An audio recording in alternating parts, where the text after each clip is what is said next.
Hey everybody, what's up? I'm bringing you a story from Screen Rant today. Lord of the Rings of Power stars say cast shut down racist backlash. This one's going to be great. I can't wait to read this. Okay.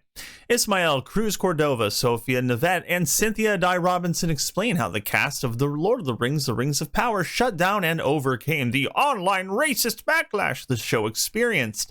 Based on the beloved fantasy novels by author J.R.R. Tolkien, The Rings of Power chronicles the rise of evil during the Second Age of Middle-earth, with Season 1 coming to a conclusion last month. Yes, quite the conclusion, one that is burned into our brains for eons.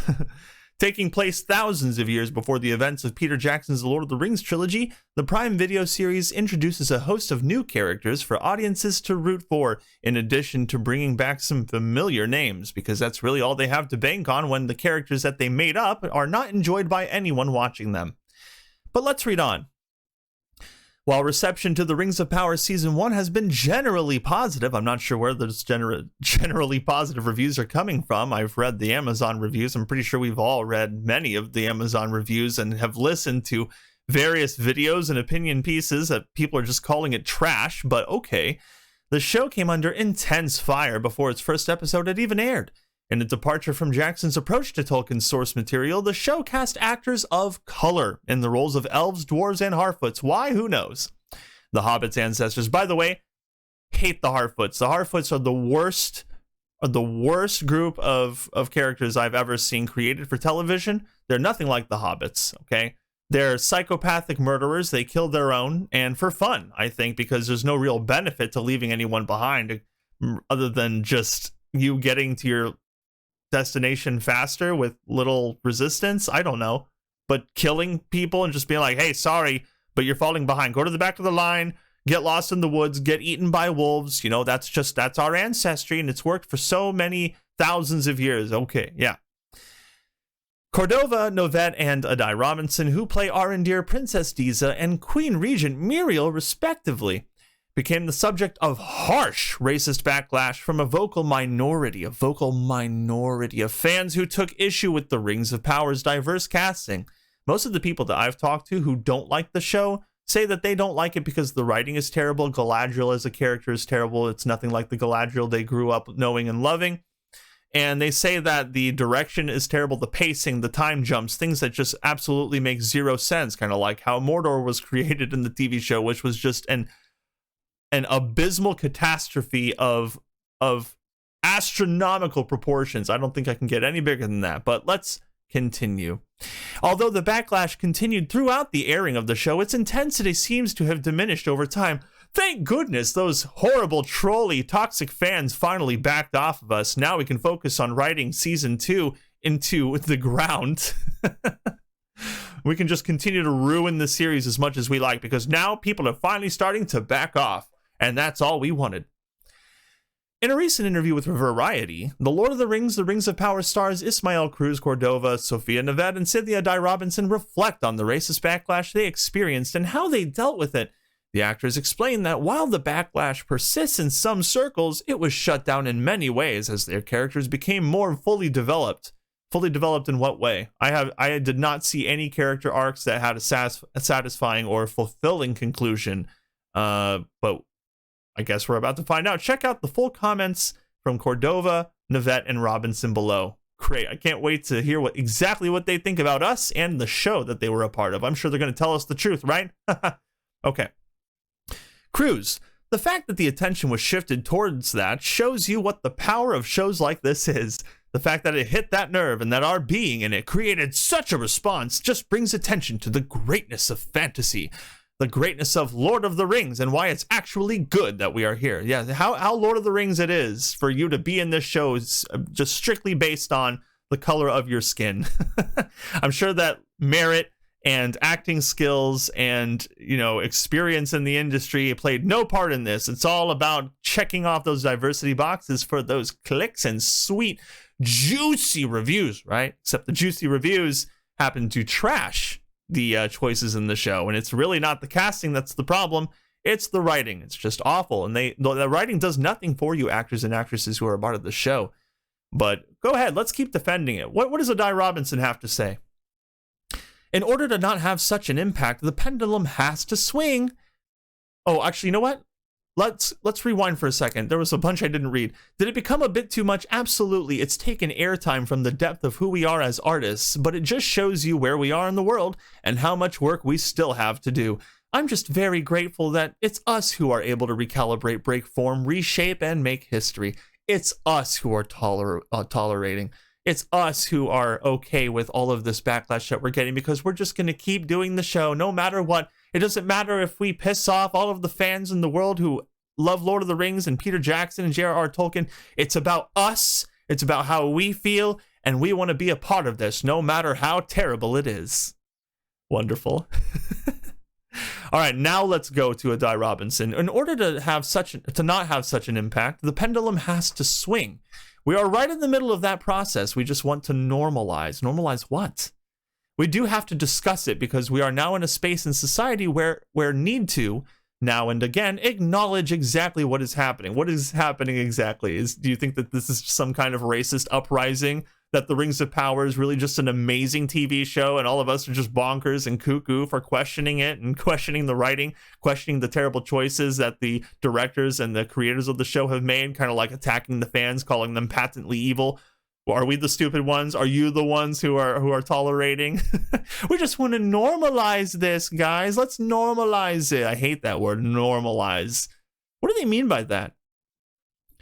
The level of distraction or aggression that was put towards us, it's been a painful journey to get there, but it has elevated us. It has put us in a position where there will be a plaque one day when the pendulum has swung to where it needs to be. We will have badges upon the people who fought the great fight in order to get to a point to where there isn't such an eruption based solely on that. When a casting announcement comes, nobody cares about the casting. So I'm not sure what the speech is all about. It's like, people who fought the great fight against what? Racism? That's not what the problem is. The problem is that you have like 25 to 30 million people who apparently watched the first two episodes of The Rings of Power, but only 28,000 people reviewed it, and most of the reviews are negative. Only 50% of them are good. So I'm not sure that you understand where the problem really lies. And maybe they're being told some, maybe they are getting hate in text messages here and there. But I can guarantee that most of the hate is not due to racism. It's really not. But let's keep reading. While it's been a challenge, it has been a phenomenal moment to be a part of. Doors are open, and accessibility is available for absolutely everyone to feel safe within a franchise and a story of this scale. It's been really important and empowering. Tears have been shed. Blood has been spilled, metaphorically. But here we are. I bet they're wishing that blood could be spilled. Those stupid fans! How dare they criticize us? All right. Now here's a quote by Navette. To answer your question, we still get a ton of controversy, but there has been a shift. You know what it feels like there has been a sit down. It feels like we had to prove ourselves, almost. They really do prop themselves up and make themselves look like these huge, amazing martyrs. These actors and actresses, they just think that they're fighting against these horrible, toxic trolls, but they're really not. And maybe they know that, but who knows who's making them say what at this point? Does it really matter? We know the second season is going to be a disaster. We had to defend ourselves, but it's undeniable that these people are in the position that they are in, deserve to be there, and should be there. There is nobody else that could have played the role. I disagree. I'm sure that there are plenty of people who could have played the role, and you should consider yourself lucky. But of course, that's where narcissism comes into play, because they just care about themselves and their skills so much. Now let's read this. I genuinely feel that there has been a shutdown. I've even had apologies, which I love, even if it were just one person acknowledging that the frame of mind was wrong. Oh, brother. Here's Cruz again. At the beginning, there was a lot of, tell us what you do. The show wasn't out. Now the characters are living in their own right. We've created these characters that, with the help of an entire team, live on their own and have their own impact. Not really that big of an impact, though. And as the conversation and the noise continues outside, these characters are undeniable. We've felt a lot of love. We're just going to ignore all the backlash, ignore all the negativity from the actual fans. Okay, let's just focus on what J.D. Payne and Patrick McKay are telling us. You guys are doing great. Keep going. Season 2 is going to be amazeballs. Ha! All right, back to Adai Robinson. I've been pretty adamant, just on a personal level, that I was never going to let the controversy define the role or define the experience. There is a certain amount of tuning out that you have to do when people are attempting to get to you. Stop it! Blah, blah, blah. I don't want you to criticize my skills as an actor and actress. This show is amazing. Shut up. Shut up. All right. Sorry. There's a certain amount of tuning out that you have to do when people are attempting to get to you. I had to try as best as I could to take control of this experience for myself. It's bigger than me. It's bigger than us. You can have your personal reasons for being a part of something. Then it sort of extends beyond. I remember the actors and actresses of this show, especially the one who plays Disa, saying that she wants her daughter to see like an actress of color taking on a Lord of the Rings role. And that's her personal experience with the show before going into the show and actually acting it, which, by the way, she didn't make that big of an impact as Disa. You barely see her, and when you do, she's just a little bit preachy and really just playing the good wife. So nothing really groundbreaking about her character, but they would have you believe otherwise, would they not? All right. Now, let's talk about how the Rings of Power is making positive changes in the fantasy genre. I thought that this was really funny to read too. The fantasy genre has become far more popular with general audiences in recent years, due in large part to the release of Game of Thrones. Despite evolutions in terms of spectacle and effects, the genre has remained dominated by white actors. Oh man. The Rings of Power is one of the first shows to shake this up significantly by casting actors of color. Why do they keep saying that? Actors of color. As elves and dwarves, fantasy races that have historically been played by white actors. We're defeating the whites, we're taking over. House of the Dragon, similarly, a far superior show in my opinion, features a number of black actors, but that plays into the story. A big departure from the primarily white cast of Game of Thrones, okay? Signaling that change is slowly but surely happening in the fantasy genre, even if there is much more progress to be made. No, I don't think so. I think what's happening on your end is that your ideology is being pushed back by the majority of fans who watch both The Rings of Power and The House of the Dragon. They don't like those extreme woke ideologies being pressed and injected into literally everything in the world. And it shows with the viewership ratings, the Nielsen ratings, House of the Dragon viewership numbers, and everybody's stoked about season 2. I know that I'm taking my time writing the review because I actually care about this show as opposed to the first season of The Rings of Power. Anyway, that's just a minor tangent that I'm going on. Let's finish up this paragraph here.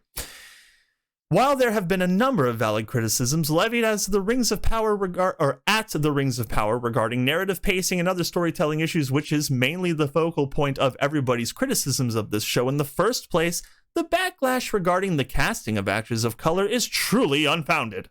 It's likely that this backlash will continue in some form with the release of The Rings of Power Season 2, because they probably anticipate that there's going to be backlash because they anticipate that the Season 2 is going to be bad. But okay. It's likely that this backlash will continue in some form with the release of The Rings of Power Season 2 and beyond, but the actors' comments suggest they're able to look past it and focus on the evolution of their characters. It remains to be seen how The Lord of the Rings of Power will shape the fantasy genre moving forward, but hopefully its diverse casting inspires other movies and shows to do the same. That's literally what every TV show and movie is doing nowadays, and the box office results and the criticism online, it goes to show that people just aren't really down with this whole thing you guys are doing. They're not down with it. But if you want to live in a delusional state, then sure, go ahead, do that. But it shows basically that, and then we have this little blurry picture of Arondir and Bronwyn, who literally play no important or significant role in this show at all, other than being girl boss, and he's just like a beta to Galadriel and Bronwyn. It's just really silly. But this is clearly another defense article, and just like the actors and actresses coming out and speaking out against the fans in such a negative and horrendous way. I find it to be absolutely absurd, but we're probably going to get a little bit more of this because they're saying that they're rewriting the second season, and all this talk about Walter White and that nothing's going to pay off until season 5. I mean, this is a disaster overall. But only time will tell how it will progress, and I'm very excited to see how much more dumping we can do on this IP. So I thank you all for watching. Like and share this video, subscribe, click that notification bell, and I hope to see you all again next time.